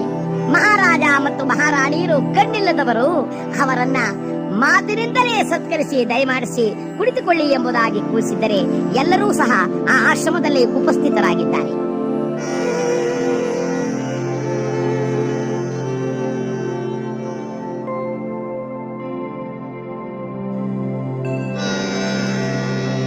ಬಳಿಕ ದ್ಯುಮತ್ಸೇನ ಮಹಾರಾಜ ಅಶ್ವಪತಿಯವರನ್ನು ವಿಚಾರಿಸಿದರಂತೆ ತಾವೆಷ್ಟು ದೂರ ಬಂದ ಕಾರಣವೇನು. ಆಗ ಆತ ಕರಗಳನ್ನು ಮುಗಿದು, ಅಯ್ಯ ಅರಸ, ನನ್ನ ಮಗಳಾಗಿರುವ ಸಾವಿತ್ರಿಯನ್ನ ನಿಮ್ಮ ಸೊಸೆಯಾಗಿ ಸ್ವೀಕರಿಸಿ ನಿಮ್ಮ ಮಗನಾದ ಸತ್ಯವಂತನಿಗೆ ಸಹಧರ್ಮಿಣಿಯಾಗಿ ಬಾಳುವ ಯೋಗವನ್ನ ತಾವು ಕಲ್ಪಿಸಿಕೊಡಬೇಕು. ದ್ಯುಮತ್ಸೇನ ಮಹಾರಾಜ ಆನಂದದಿಂದ ಹೇಳುತ್ತಿದ್ದಾನೆ, ಏನೆಂದ್ರಿ, ನನ್ನ ಮಗನಿಗೆ ವಿವಾಹ? ಅಯ್ಯೋ, ನೋಡುವ ಕಣ್ಣೊಂದಿಲ್ಲದೆ ಹೋಯಿತಲ್ಲ. ಆದರೂ ಸಹ ನನ್ನ ಮಗನಿಗೆ ಅರಸ ಕುವರಿಯನ್ನ ವಿವಾಹವಾಗುವ ಯೋಗ ಬಂದಿದೆ ಎಂದರೆ ಬಹಳ ಸಂತೋಷ. ವಿವಾಹಕ್ಕಾಗಿ ಎಲ್ಲವನ್ನು ಏರ್ಪಡಿಸಿದ್ದಾರಂತೆ. ಬಹಳ ಆನಂದದಿಂದ ಮದುವೆ ನಡೆಯುತ್ತಿದೆ. ನೋಡುವುದಕ್ಕೆ ಆನಂದವಾಗಿದೆಯಂತೆ. ಎಲ್ಲೆಲ್ಲಿ ನೋಡಿದರೂ ಆನಂದದಿಂದ ತುಂಬಿ ತುಳುಕಾಡಿತು ನೋಡಲು ಮೋದ. ಸಡಗರದಿಂದಲೇ ಓಡಾಡುವ ಜನರ ಆಮೋದ. ಸಾವಿತ್ರಿ ದೇವಿಯನ್ನು ಕಂಡು ಕರ ಮುಗಿದರನಿತ ಜನರಾಗ. ಜನಮುನಿಗಳು ಮನದಲ್ಲಿ ಸಂತಸವ ತಾಳುತ್ತ ನಿಲ್ತರು ಬೇಗ. ಆನಂದ ಆನಂದ ಆನಂದ ಆನಂದ ಆನಂದ ಆನಂದ ಆನಂದ. ಮದುವೆ ಬಹಳ ವಿಜೃಂಭಣೆಯಿಂದ ನಡೆಯುತ್ತಿದೆ. ಎಲ್ಲರೂ ಸಂತೋಷದಿಂದ ಕೂಡಿ ವಿವಾಹವನ್ನು ಮಾಡಿ ತಂದೆ ತಾಯಿಗಳು ಹೋಗುವಾಗ ಅಳಿಯನಿಗೆ ಹೇಳಿದರಂತಯ್ಯ, ನನ್ನ ರಾಜ್ಯವೆಲ್ಲ ನಿನ್ನದೇ ಆಗುತ್ತಾದ್ರಿಂದ ಬಂದು ರಾಜ್ಯವನ್ನು ಸ್ವೀಕರಿಸು. ಸತ್ಯವಂತ ಹೇಳಿದ, ನಮ್ಮ ತಂದೆ ತಾಯಿಗಳೆಲ್ಲಿರುತ್ತಾರೋ ಅದೇ ನನಗೆ ಸಾಮ್ರಾಜ್ಯ, ಅವರ ಸೇವೆಯೇ ನನಗೆ ಸೌಭಾಗ್ಯ. ಸಾವಿತ್ರಿ, ನೀನೇನ್ ಹೇಳ್ತೀಯಮ್ಮ? ಸಾವಿತ್ರಿ ಹೇಳಿದಳಂತೆ, ಪತಿಗಿದ್ದೆಡೆಯ ಸತಿಗೆ ಸ್ವರ್ಗ, ಪತಿಯಾಡಿದ ವಚನವೇ ಸತಿಗೆ ವೇದ ವಚನ. ಅಪ್ಪ, ನಿನ್ನ ಎಲ್ಲ ರಾಜಭೋಗ ಭಾಗ್ಯವನ್ನು ತೆಗೆದುಕೊಂಡು ಹೋಗು, ನಾನು ಅವರ ಸೇವೆಯಲ್ಲೇ ಕಾಲವನ್ನು ಕಳೆಯುತ್ತೇನೆ. ಹಾಗಂದಾಗ ಮಹಾರಾಜ ವಿಧಿಯಿಲ್ಲದೆ ತಾನು ಹೊರಟನಂತೆ. ನಾರದ ಮಹರ್ಷಿಗಳು ಬಂದರು. ಅಮ್ಮ, ಎಚ್ಚರಿಕೆ, ಇಂದಿನಿಂದ 1 ವರ್ಷ ಮಾತ್ರ ಉಳಿದಿದೆ ನಿನ್ನ ಪತಿಯ ಆಯುಷ್ಯು. ಆ ಸಂದರ್ಭದಲ್ಲಿ ನೀನು ಹೇಗೆ ನಡೆದುಕೊಳ್ಳಬೇಕು ಎಂಬುದನ್ನು ತಿಳಿ. ಇಂದಿನಿಂದಲೇ ಜಗಜ್ಜನನಿಯಾಗಿರ್ತಕ್ಕಂಥ ಅಂಬೆಯನ್ನ ನಂಬಿ ಬಿಡದೆ ಪೂಜೆಯನ್ನು ಮಾಡು ತಾಯಿ. ನನ್ನ ಮಾತನ್ನು ಕೇಳು. ಅಂಬೆಯನ್ನು ಬೆಲೆ ತಾಯೇ, ಅಂಬೆಯನ್ನು ಬೆಲೆ ತಾಯೇ, ಅಂಬೆಯನ್ನು ಬೆಲೆ ತಾಯೇ. ಬೆಂಬಿಡದೆ ಹೊರವಳು ಕಬ್ಬು ಕಂದರ ಪ್ರಿಯೆ, ಬೆಂಬಿಡದೆ ಹೊರವಳು ಕಬ್ಬು ಕಂದರ ಪ್ರಿಯೆ, ಅಂಬೆಯನ್ನು ಬೆಲೆ ತಾಯೇ. ಅಖಿಲಾಂಡೇಶ್ವರಿ ಆದಿಶಕ್ತಿಯಮ್ಮ, ಅಖಿಲಾಂಡೇಶ್ವರಿ ಆದಿಶಕ್ತಿಯಮ್ಮ, ಭಕ್ತಿ ಭಾವದಿ ಆರಾಧಿಸುತ್ತಾಯೇ.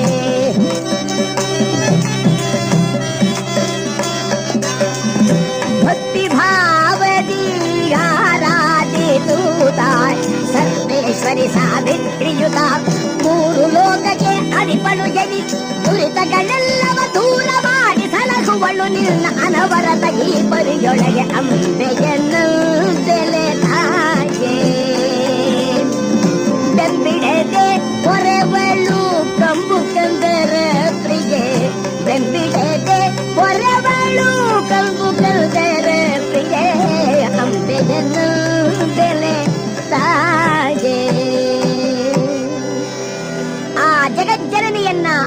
ಆರಾಧನೆಯನ್ನು ಮಾಡಿ ಸರ್ವದಾ ಕಾಪಾಡು ಎಂದು ಎಡೆಬಿಡದೆ ದೇವಿಯ ಸ್ತೋತ್ರವನ್ನು ಮಾಡುತ್ತಾಯಿ.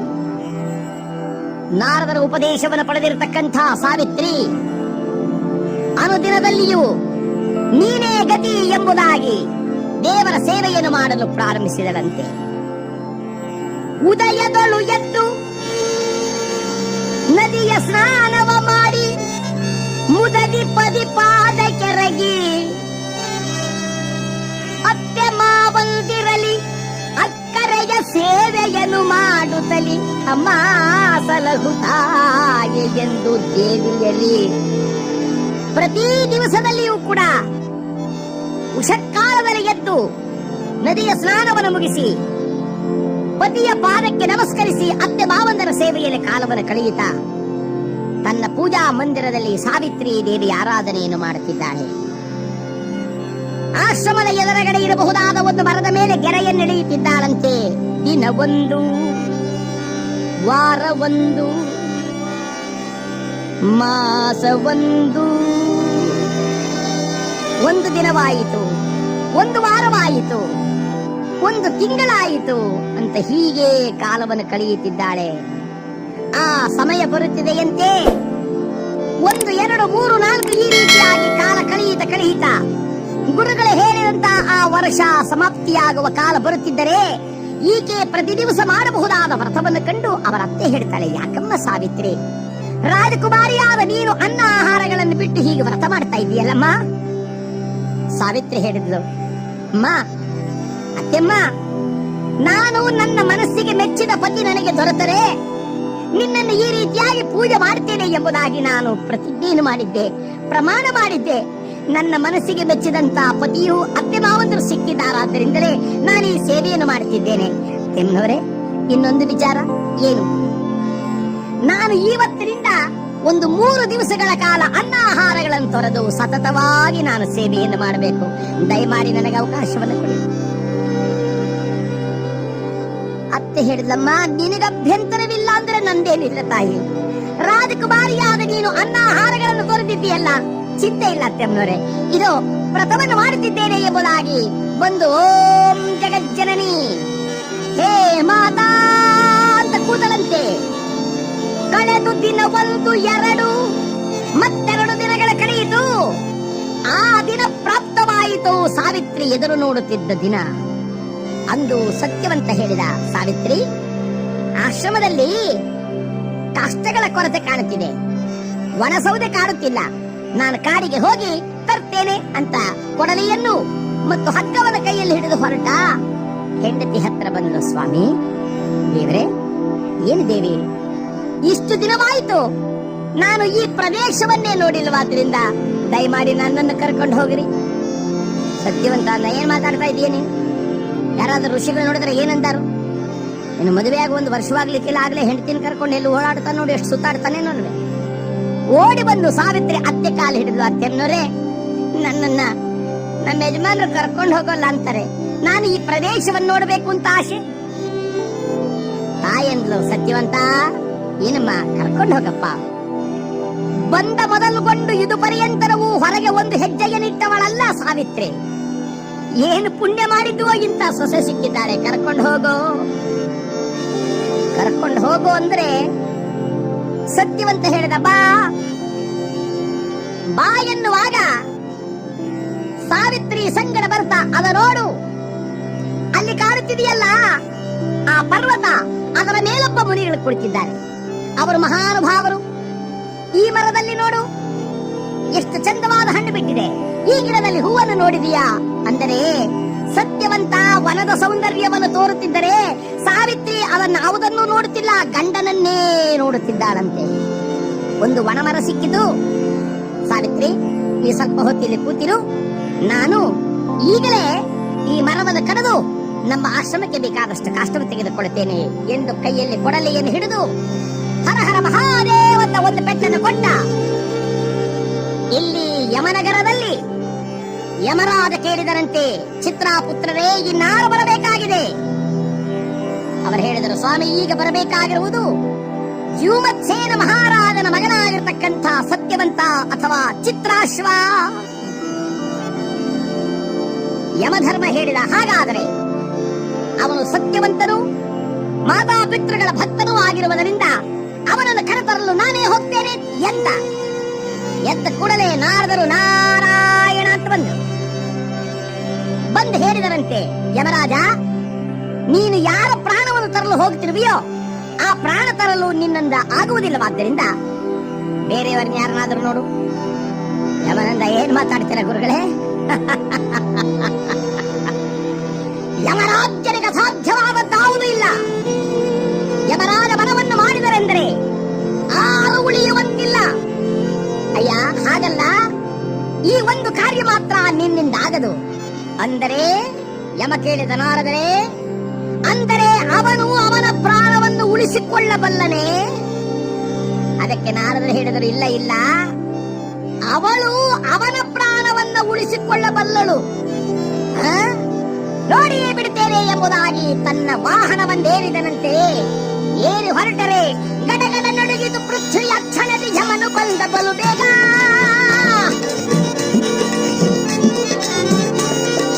ಪಾಶರಹಿತನೆಂದೆನಿಸಿದ ಈಶನ ಭಕುತರ ಮರೆತಾಗ ಸೆಣದೊಯ್ಯುವನೆನು ತಲೆ ಮನದಲ್ಲಿ ಸ್ಮರಿಸುತ್ತ ಬಂದನಾಗ ಬಲು ಬೇಗ.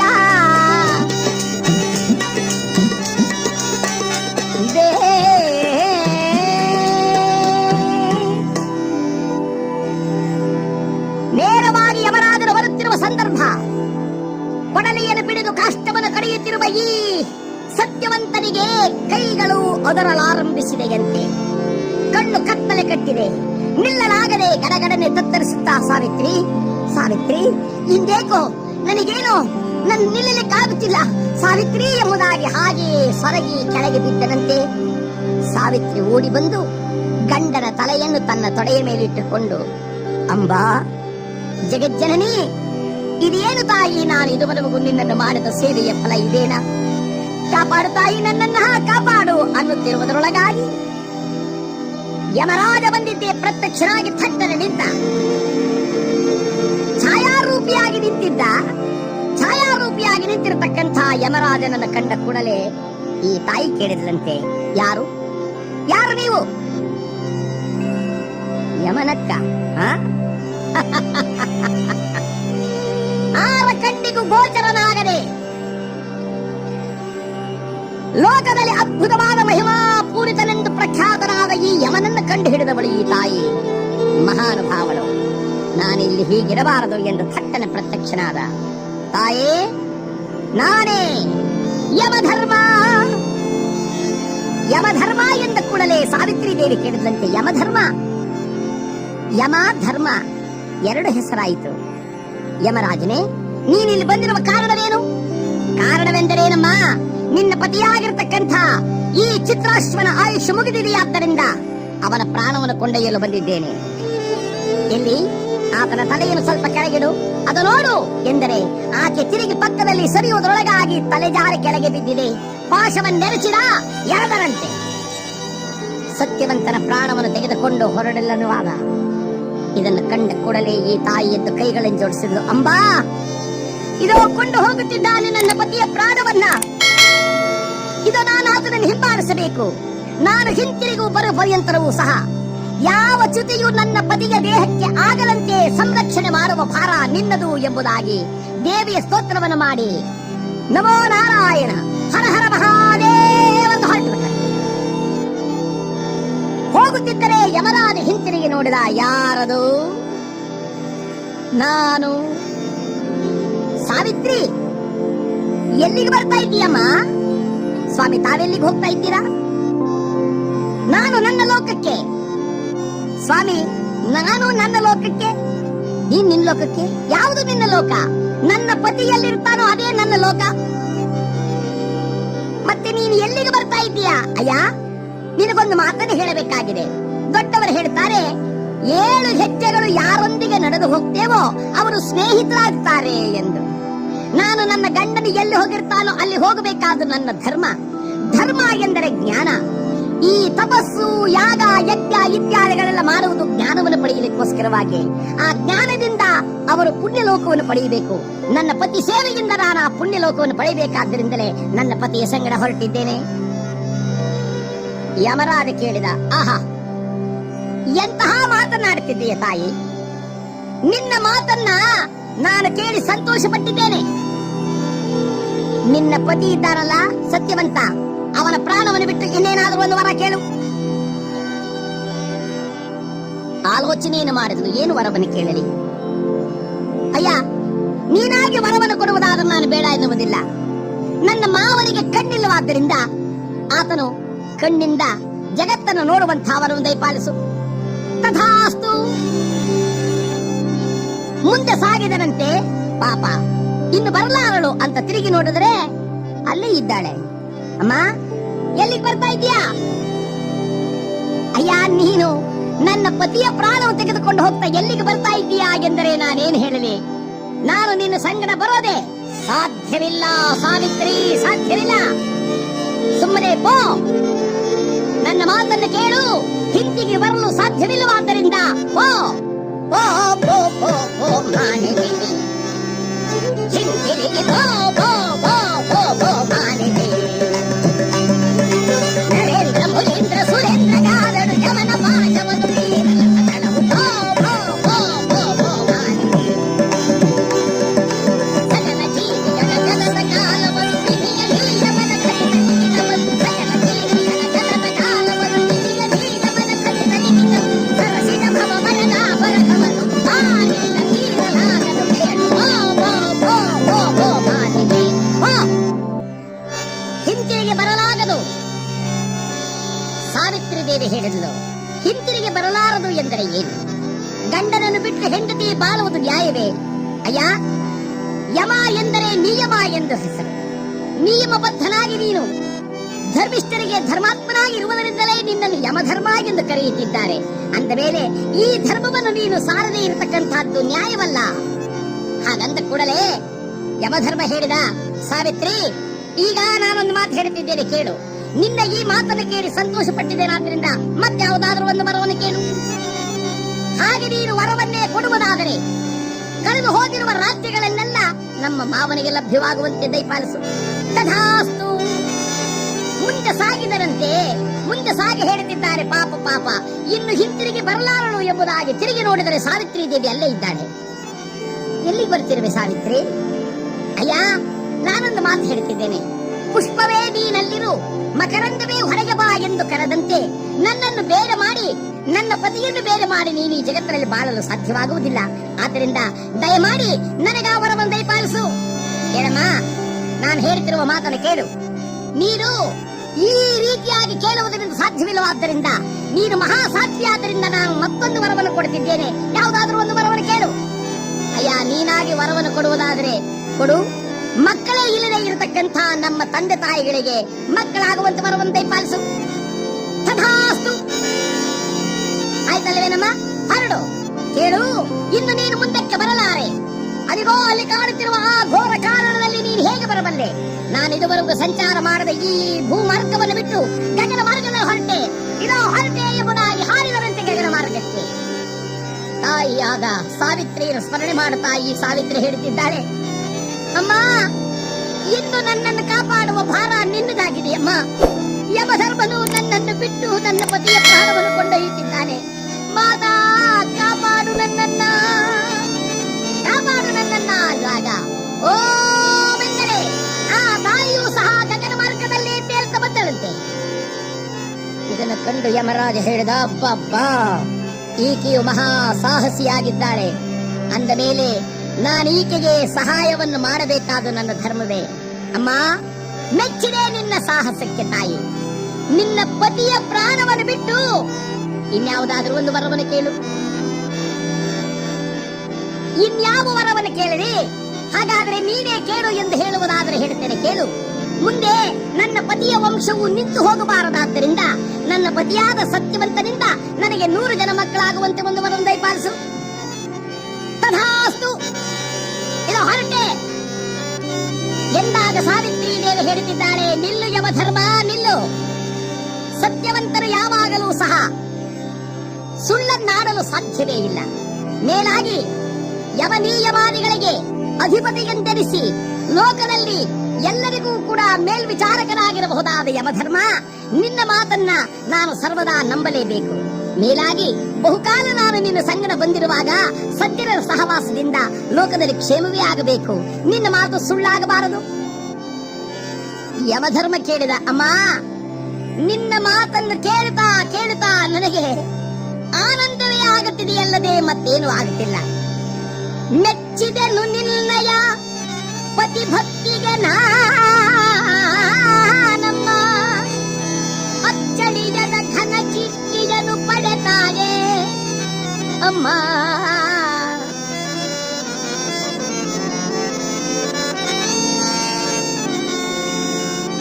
ನೀನು ಘನವಾದ ಕೀರ್ತಿಯನ್ನು ಪಡೆಯತಕ್ಕಂಥವಳಾಗ್ತೀಯ. ನನಗೆ ಬಹಳ ಸಂತೋಷವಾಗಿದೆಯಾ, ಆದ್ದರಿಂದ ಇನ್ನೊಂದು ವರವನ್ನು ಕೇಳು. ಆಗ ಈ ತಾಯಿ ಹೇಳುತ್ತಿದ್ದಾಳೆ, ಅಯ್ಯ, ನಾನು ಇನ್ನೊಂದು ವರವನ್ನು ನಾನು ಕೇಳುವಂತೆಯೇ ಇಲ್ಲ. ಇನ್ನೊಂದು ವರವನ್ನು ನೀನು ಕೇಳು ಅಂದ್ರೆ ನೀನು ಕೊಡುವುದಾದರೆ ದಯಪಾಲಿಸು ನನ್ನ ಪತಿಯ ಪ್ರಾಣವನ್ನ. ನಾನು ಆಗ್ಲೇ ಹೇಳಿಲ್ವೇ ನಮ್ಮ ಪತಿಯ ಪ್ರಾಣವನ್ನು ಬಿಟ್ಟು ಬೇರೆ ವರವನ್ನು ಕೇಳು ಎಂದು. ಅಯ್ಯ, ಅದು ಹೇಗೆ ಸಾಧ್ಯ? ಸತ್ಯವಂತನು ಧರ್ಮಿಷ್ಠನವಾದ ನಿನ್ನ ಮಾತು ಸುಳ್ಳಾಗಲು ಸಾಧ್ಯವೇ ಇಲ್ಲ. ಹೇಗಪ್ಪ ಸುಳ್ಳಾಗುತ್ತೆ? ನಾನು ನಿನ್ನಲ್ಲಿ ವರವನ್ನು ಕೇಳುವಾಗ ಸತ್ಯವಂತನಿಂದ ನನಗೆ ಮಕ್ಕಳಾಗಲಿ ಎಂದು ಕೇಳಿದಾಗ ನೀನು ತಥಾಸ್ತು ಎನ್ಲಿಲ್ವೇ? ಹೌದು. ಹಾಗಾದರೆ ನೀನು ಸತ್ಯವಂತನಿಂದ ನನಗೆ ಮಕ್ಕಳಾಗಬೇಕಾದರೆ ಆತನ ಪ್ರಾಣವನ್ನು ಕೊಂಡೊಯ್ಯುವುದಾದರೆ ನನಗೆ ಮಕ್ಕಳಾಗುವುದು ಹೇಗೆ? ಯಮಧರ್ಮ ಯೋಚನೆ ಮಾಡಿದ, ಮಹಾದೇವ, ಇದೆಂಥ ಕೆಲಸವಾಗೋಯ್ತು, ಇದೇ ನಿಂತ ಕೆಲಸವಾಯಿತಲ್ಲ ಅನ್ನೋ ಸಮಯಕ್ಕೆ ಸರಿಯಾಗಿ ನಾರದರು, ನಾರಾಯಣ, ಯಮ, ನಾನು ಮೊದಲೇ ನಿನಗೆ ಹೇಳಿದೆ, ಅವಳು ಅವನ ಪ್ರಾಣವನ್ನು ಉಳಿಸಿಕೊಳ್ಳಬಲ್ಲಳು ಎಂದು. ನನ್ನ ಮಾತನ್ನು ನೀನು ಕೇಳಲಿಲ್ಲ. ಈಗೇನು ಹೇಳ್ತೀಯ? ಯಮಧರ್ಮ ಹೇಳ್ತಿದ್ದಾನೆ, ಗುರುಗಳೇ, ನೀವೇ ನನಗೆ ಸರಿಯಾದ ಮಾರ್ಗವನ್ನು ತಿಳಿಸಬೇಕು. ಅಯ್ಯ, ಉಳಿದಿರುವುದೊಂದೇ ಮಾರ್ಗ. ಬಹು ಪ್ರಾಣಗಳನ್ನು ಕೊಂಡೊಯ್ಯುವ ನಿನಗೆ ಪರಶಿವನು ಒಂದು ಅನುಗ್ರಹವನ್ನು ಮಾಡಿದ್ದಾನೆ. ಅದೇನು ಎಂದರೆ, ನೀನು ಮೆಚ್ಚಿ ಸಾತ್ವಿಕರು ಎನಿಸತಕ್ಕಂಥವರಿಗೆ ಪ್ರಾಣದಾನವನ್ನು ಮಾಡಬಹುದು ಎಂದು. ಆ ನಿಯಮ ಪ್ರಕಾರವಾಗಿ ಸತ್ಯವಂತನ ಪ್ರಾಣದಾನವನ್ನು ಮಾಡು. ಯಮಧರ್ಮ ತಿರುಗಿದ, ಅಮ್ಮ ಸಾವಿತ್ರಿ, ಯಮನೊಡನೆ ಹೋರಾಡಿ ಪತಿ ಪ್ರಾಣವನ್ನ ಗಳಿಸಿದವಳು ನೀನು ಎಂದರೆ ತಪ್ಪಾಗಲಾರದು. ಹೋರಾಡಿ ಎಂದರೆ ಧರ್ಮದಿಂದಲೇ ನಿನ್ನ ಪತಿವ್ರತಾ ಶಕ್ತಿಯನ್ನು ಲೋಕದಲ್ಲಿ ಪ್ರಕಟ ಮಾಡಿ ಪತಿ ಸೇವೆ ಮಾಡುವ ಸತಿಯರು ಯಾವ ಕಾರ್ಯವನ್ನಾದರೂ ಈ ಲೋಕದಲ್ಲಿ ಜಯಿಸಬಲ್ಲರು ಎಂಬ ಅರ್ಥವನ್ನು ತೋರುವ ಸಲುವಾಗಿ ನೀನು ಸಾಕ್ಷೀಭೂತಳಾಗಿ ನಿಂತಿದ್ದೀಯ. ಇದಿಗೋ ತಾಯಿ, ನಿನ್ನ ಪತಿಯ ಪ್ರಾಣವನ್ನು ಕೊಡುತ್ತಿದ್ದೇನೆ, ಸ್ವೀಕಾರವನ್ನು ಮಾಡಿ ಹಿಂತಿರುಗಿ ಹೋಗು. ನಿನ್ನ ಗಂಡನೊಡನೆ ಸುಖವಾಗಿ ಬಾಳು. ಲೋಕದಲ್ಲಿ ನಾರಿ ಮನೆಯರಿಗೆ ಆದರ್ಶಪ್ರಾಯಳಾಗು. ಆಗೇನಾಗುತ್ತಿದೆ? ಗಡ ಗಡ ಗಡ ಗಡ ಗಡ ಸದ್ದಾಯಿತಂತೆ. ವಿಮಾನ ಬರ್ತಾ ಇದೆಯಂತೆ. ವಿಮಾನ ಬಂದರೆ ಸಾವಿತ್ರಿ ದೇವಿ ಕೂತಿದ್ದಾಳೆ, ವಿಮಾನದಲ್ಲಿ ಬರುತ್ತಿದ್ದಾಳಂತೆ. ಸುರರಂಬರದಲ್ಲಿ ನಲಿಯುತ್ತ ತಾಯ ಕಂಡು ಕರ ಮುಗಿದರಾಗ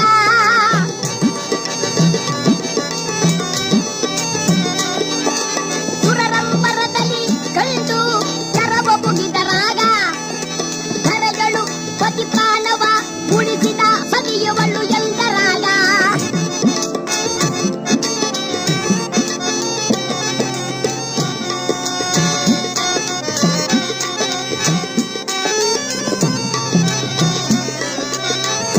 ಮಹಾದೇವ ಸಾಂಬ ಸದಾ ಶಿವ, ಸಾಂಬ ಶಿವ, ಸಾಂಬ ಸದಾ ಶಿವ, ಸಾಂಬ ಶಿವ.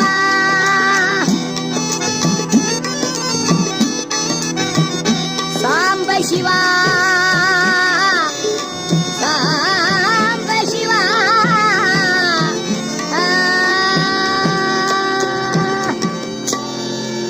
ಗಣ ಗಣ ಗಣ ಗಣ ನಾದ ಮಾಡಿದ ವಿಮಾನ ಬಂದಾಗ ತಾಯಿ ನೇರವಾಗಿ ಬಂದು ವಿಮಾನದಲ್ಲಿ ಕುಳಿತಿದ್ದಾಳೆ. ದೇವತೆಗಳೆಲ್ಲರೂ ಭೂಮಳೆಯನ್ನು ಕರೆದರಂತೆ ಯಮನೊಡನೆ ಸೆಣಸಾಡಿ ಪತಿಯ ಪ್ರಾಣವನ್ನು ಗಳಿಸಿದಂತ ಮಹಾ ಸಾಧ್ವಿ ಸಾವಿತ್ರಿ, ಇದೋ ನಿನಗೆ ವಂದನೆ ಎಂದು ಇಳಿದಿದ್ದಾಳೆ ಭೂತಲದಲ್ಲಿ. ಕಾಡಿನಲ್ಲಿ ಮಲಗಿದ್ದ ಪತಿಯ ಹತ್ತಿರಕ್ಕೆ ಬಂದಳಂತೆ. ಯಮರಾಜನನ್ನು ಸ್ಮರಿಸಿ ಕರಗಳನ್ನು ಮುಗಿದು ನಮಸ್ಕರಿಸಿದಾಗ ಗತಪ್ರಾಣನಾಗಿದ್ದ ಸತ್ಯವಂತನ ದೇಹದಲ್ಲಿ ಪ್ರಾಣವಾಯು ಬಂದು ಸೇರಿದೆ. ಹತ್ತನ ಮೇಲೆ ಕೆದ್ದ. ಸಾವಿತ್ರಿ ಸಾವಿತ್ರಿ ಪಕ್ಕದಲ್ಲಿದ್ರು. ಏನ್ ಸ್ವಾಮಿ? ಭಯಂಕರವಾದ ಒಂದು ಸ್ವಪ್ನವನ್ನು ಕಂಡೆ ಸಾವಿತ್ರಿ. ಆ ಸ್ವಪ್ನದಲ್ಲಿ ಯಾರೋ ನನ್ನನ್ನ ಬಲಾತ್ಕಾರವಾಗಿ ಎಳೆದುಕೊಂಡು ಹೋದ ಹಾಗಾಯ್ತು.